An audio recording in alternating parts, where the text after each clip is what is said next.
అందరికీ నమస్కారం. మన భారతదేశంలో ఎన్నో గొప్ప పుణ్యక్షేత్రాలున్నాయి కదా, కానీ కొన్నింటికి మాత్రం ఒక ప్రత్యేక స్థానం ఉంటుంది. అలాంటి ఓ అద్భుతమైన, శక్తివంతమైన క్షేత్రం గురించే మనం ఈరోజు తెలుసుకోబోతున్నాం. అదే పిఠాపురం. సరే, ఇంకెందుకు ఆలస్యం, ఈ దివ్యక్షేత్రంలోకి మన ప్రయాణాన్ని మొదలుపెట్టేద్దాం రండి. పిఠాపురం అనగానే చాలామంది అదొక ఆలయమనుకుంటారు. కాని అసలు విషయమేంటంటే అది కేవలం ఒక్క ఆలయం కాదు, ఒకే ప్రాంగణంలో ఒకదానితో ఒకటి ముడిపడియున్న 3 మహాపుణ్యక్షేత్రాల సంగమమన్నమాట. అదే పిఠాపురం యొక్క అసలైన ప్రత్యేకత. మరి ఆ 3 పవిత్ర స్థలాలు ఏంటి అంటారా? మొదటిది మన పితృదేవతలకు మోక్షాన్ని ప్రసాదించే పాదగయ క్షేత్రం. రెండవది అష్టాదశ శక్తిపీఠాల్లో 10వదిగా వెలసిన పురుహూతికాదేవి శక్తిపీఠం. ఇక మూడవది సాక్షాత్తు దత్తాత్రేయస్వామివారి మొదటి అవతారమైన శ్రీపాద శ్రీవల్లభులవారి జన్మస్థలం. చూశారా, ఈ 3 ఒకేచోట ఉండటమే పిఠాపురాన్ని అంత గొప్ప క్షేత్రంగా మార్చింది. సరే, ఇంత గొప్ప క్షేత్రం గురించి వినగానే ఎప్పుడెప్పుడు వెళ్దామా అనిపిస్తుంది కదా.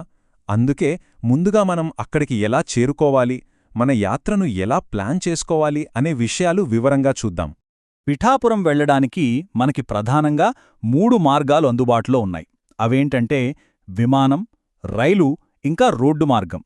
ఎవరి సౌకర్యాన్ని బట్టి వాళ్ళు ఈ మూడింట్లో ఏదైనా ఎంచుకోవచ్చు. కొంచెం వివరంగా చూద్దాం.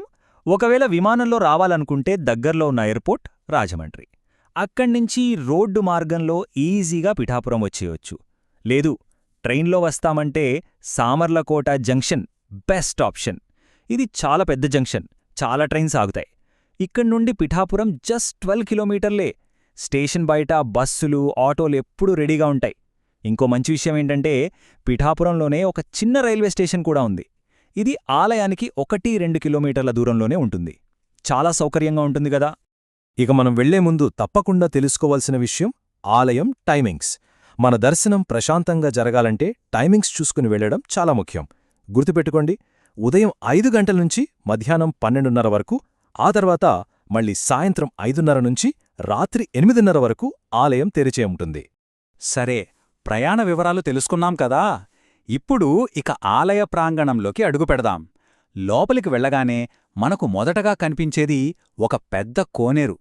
ఈ కోనేరు చాలా ప్రత్యేకం.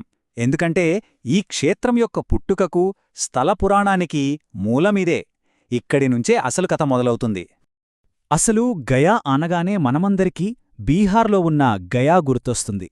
మరి పిఠాపురంలో కూడా గయాక్షేత్రం ఉండటమేంటి? భారతదేశంలో మొత్తం 3 గయాక్షేత్రాలు ఉన్నాయని తెలుసా? అవి ఎలా ఏర్పడ్డాయి? వాటి వెనక ఉన్న కథేంటి? ఆ కథకు పిఠాపురానికి ఉన్న సంబంధమేంటి? ఇప్పుడు తెలుసుకుందాం. ఈ మొత్తం కథకు మూలపురుషుడు గయాసురుడు అనే ఒక గొప్ప రాక్షస భక్తుడు. ఆయన విష్ణువుకి పరమభక్తుడు.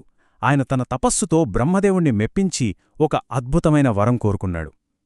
నా శరీరం అన్ని తీర్థాలకన్నా పవిత్రం కావాలి, నా శరీరం మీద ఎవరైతే పితృకార్యాలు చేస్తారో వాళ్ల పితృదేవతలకు మోక్షం లభించాలి అని అడిగాడు. బ్రహ్మ ఇచ్చిన ఆ వరం ప్రకారం ఒక యాగం తరువాత గయాసురుని దేహం 3 భాగాలుగా 3 వేరువేరు ప్రదేశాల్లో పడింది. తలభాగం బీహార్లో పడింది. దాన్ని శిరోగయ అంటారు. నాభి అంటే బొడ్డుభాగం ఒరిస్సాలోని జాజ్పూర్లో పడింది. దాన్ని నాభిగయ అంటారు. ఇక పాదాల భాగం ఎక్కడో కాదు, ఇక్కడే మనమిప్పుడున్న ఈ పిఠాపురంలో పడింది. అందుకే దీన్ని పాదగయ అని పిలుస్తారు. చూసారా, కథ ఎంత అద్భుతంగా ఉందో. అందుకే పిఠాపురం వచ్చే చాలామంది భక్తులు ఇక్కడ తమ పితృదేవతలకు పిండప్రదానం, శ్రాద్ధకర్మలు లాంటివి నిర్వహిస్తారు.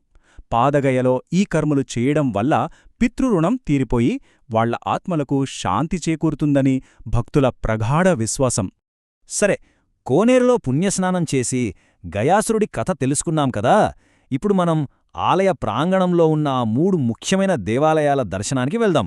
ఒక్కో ఆలయానికి ఒక్కో విశిష్టత, ఓ అద్భుతమైన కథ ఉంది. ఆలయంలో మనకు ప్రధానంగా దర్శనమిచ్చేది కుక్కుటేశ్వర స్వామి. కుక్కుటం అంటే కోడిపుంజు. మరి శివుడికి ఆ పేరెలా వచ్చింది?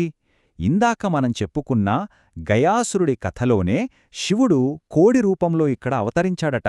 అందుకే స్వామికి కుక్కుటేశ్వరుడు అని పేరు. ఈ స్వామి ఆలయానికి ఎడమపక్కన చూస్తే పురుహూతికాదేవి శక్తిపీఠం కనిపిస్తుంది. అలాగే కుడివైపున శ్రీపాద శ్రీవల్లభుల వారి ఆలయముంటుంది. ఈ 3 ఆలయాలే కాకుండా పిఠాపురంలో మనల్ని ఆశ్చర్యపరిచే మరెక్కడా చూడలేని కొన్ని ప్రత్యేకతలున్నాయి. అవి చూస్తే మన యాత్ర ఖచ్చితంగా జీవితాంతం గుర్తుండిపోతుంది. అవేంటో చూద్దామా? ప్రపంచంలో ఎక్కడా లేని ఒక వినాయకుడు రూపం ఇక్కడ దర్శనమిస్తుందని మీకు తెలుసా? అవును, నిజం. ఏ ఆలయంలోనూ ఇలాంటి విగ్రహాన్ని మనం చూడలేం. అది ఏంటో ఏమైనా ఊహించగలరా? ఏ గుడికెళ్ళినా వినాయకుడి విగ్రహం పక్కన ఆయన వాహనం మూషికముంటుంది కదా. కాని ఇక్కడ అలా కాదు. వినాయకుడే స్వయంగా తన వాహనమైన ఎలుకమీద కూర్చుని దర్శనమిస్తాడు. ఇదొక అపురూపమైన దృశ్యం. ఇలాంటి విగ్రహం ఇంకెక్కడా కనిపించదు. ఇక ఆలయంలోకి వెళ్ళగానే మన కళ్లను కట్టిపడేసే మరో అద్భుతముంది.